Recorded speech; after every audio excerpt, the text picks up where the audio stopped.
When was this originally posted? 2018? 2020? I don't remember exactly, but what I do know is that it blew up again. So you have like this very popular post where Sean says, I've interacted with a few right wing internet personalities behind the scenes, asking me to do debates and whatever. And it's always striking at how polite and businesslike they are. And this is not a compliment. So I generally like wondered why is it that they think this way. And the reality is, like, if you interact with Twitter a lot of the times and you're outspoken about your beliefs, especially if you're like right wing, they will eventually like say something that's very snark like, "Oh, I feel so sorry for you. Oh, I can't believe you think that way. I feel so sorry for the people around you," or "Who hurt you?" You know, like they're faking this level of concern and this level of snark when you realize that they don't really give a shit about you.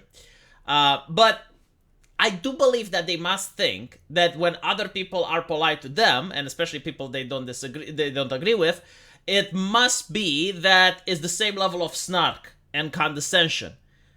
But in reality, it's not. No, in reality, most people are polite. This is not a left wing or right wing debate, by the way. This has to do with authoritarianism versus normal people. Because think about it this way: if you're an authoritarian and you believe that everyone must think the way you do, everyone must behave the way you do, and if one person deviates even a little bit, then he causes great harm. I mean, again, think about the fact that these individuals believe that J.K. Rowling, because she disagrees with trans issues, she's creating a genocide. Like, this is the level of hysteria that and delusion that they live under, right? So, like, the moment a person does even something like minuscule that deviates from the flock, then that person is a counter-revolutionary, an enemy of the people, right?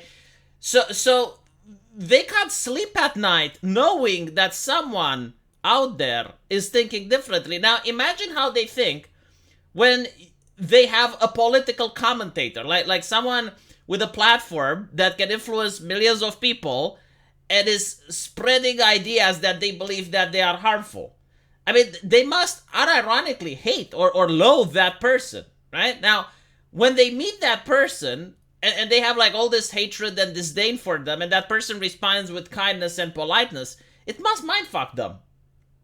It must, like, they must think that no, it can't be genuine, because like most people believe that the way they feel about others, it's probably the same way that others feel about them.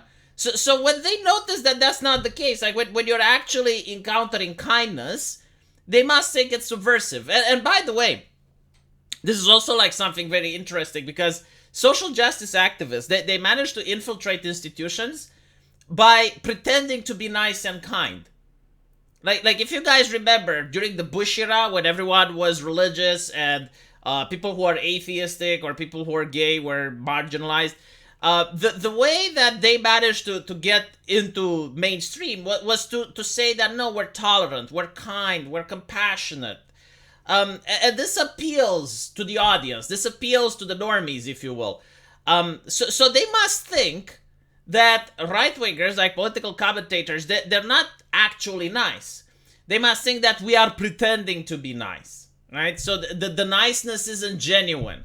And this is why they're like, this is not a compliment, because like they're trying to frame the fact that no, actually, that there's no way someone like me could be nice to a left-wing commentator. It doesn't make any sense. When in reality, it makes all sense. Like, there's no reason for me to be rude. I like, what exactly do I gain? I mean, I can disagree with the person without having to be an asshole. And you have another person that says, when someone wanted to talk to me, he was so polite and seemed vaguely affronted by me privately saying I don't respect him or the work he does. Genuinely one of the more positive moments of my life. Again, it's the same thing. It's the same concept that applies here. There is absolutely no reason to be rude to another human being. Now, of course, like, if a person is, like, disrespecting you on the spot, you know, like someone gropes your wife's ass when you're on the street, or someone spits on you, like, that is a different thing, because, like, the action is direct. Like they are trying for you to get offended, and in some situations you have to be offended. Like, if someone gropes your wife's ass, there's no other solution than to be offended. However, when, like, someone does something that could be bad to you, but it's like an indirect harm, if you will. Right, so like for example, they support a different political party that would raise your taxes, or they support a different political party that would raise crime in your area. Like you understand that those people might be misguided, or they may not know what they are doing. You know, and then you can have a civil disagreement with them. You don't need to like be offended, right? You don't need to act in a matter that is impolite. At least that's the way I view it. And at the end of the day, the way you conduct yourself in society is the same way that people are going to treat you. Like, for example, think about it this way, right? Like, if you have a girl in your class that never curses, right? Like, she doesn't use swear words, she's very say-so, it is very likely that other people will try to avoid cursing in her presence. Because that's the way she conducts it. She doesn't even need to ask for that. Like, she doesn't even need to ask other people to do it, right? But now imagine another woman which dresses very skimpily clad, twerks all the time, uses curse words as a punctuation sign. Well, other people are going to feel free to curse around her as well. So basically, the way you behave in society, the way you conduct yourself, the way you present yourself, is the exact same way that other people are going to conduct themselves around you, and how other people are going to present themselves around you. And finally, there's also another important aspect. It's like how you want society to be. Because take into account that the previous generation was the model that shaped us. Like, we looked at the previous generation, we took the things we liked, and we opposed the things we didn't. But the next generation that's coming up is looking at us for guidance.